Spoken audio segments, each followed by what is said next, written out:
I guess this plays into the politics a bit, but also, if you can comment on how different Melbourne is to Sydney. There's a lot of people saying, how come Melbourne keeps on going into lockdown? Some people say different geography, different demography. How much of it's luck? How much of it's because they're different cities with different settings? I don't know the answer, Raf. In many respects, they're very similar cities, but we've seen the randomness of individuals infected with this virus across the country. There are individuals who've been infected out of hotel quarantine who simply weren't infectious in all the time that they're in the community. So there's nothing to lock down, there's nothing to be concerned about because no further transmission occurs. You know, it's fair to say that our BlackRock outbreak was chased down without a circuit breaker. There were some minimal restrictions that were put in place over the course of that period. We've had transmissions in hotel quarantine where we've just followed up the individuals who've been out in the community without any further restrictions. But we have to do what's proportionate when you've got significant community transmission.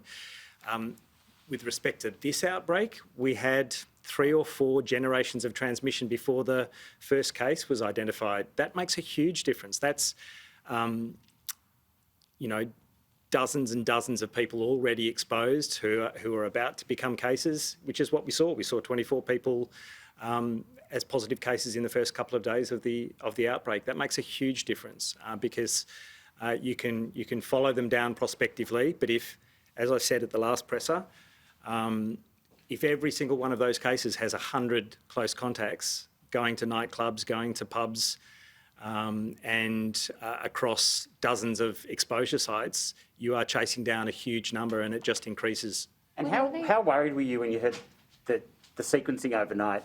It's a variant not linked to anything seen before. That makes me worry. Should people worry?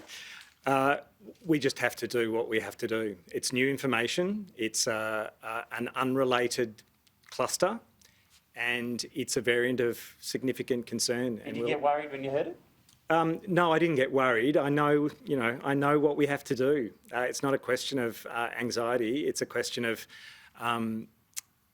being absolutely thorough in the investigation of where it's come from and doing absolutely everything, as we do for our existing Melbourne cluster, doing absolutely everything to run it down.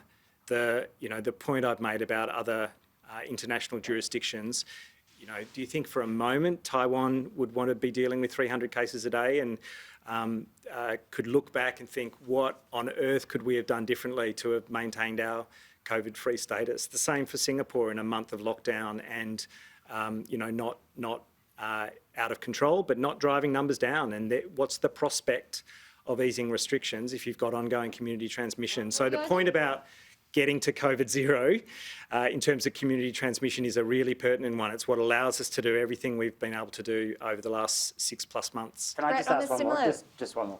Do you talk to Kerry Chant about your different approaches? Because a lot of people say New South Wales different to Victoria. Do you talk to her about her approach?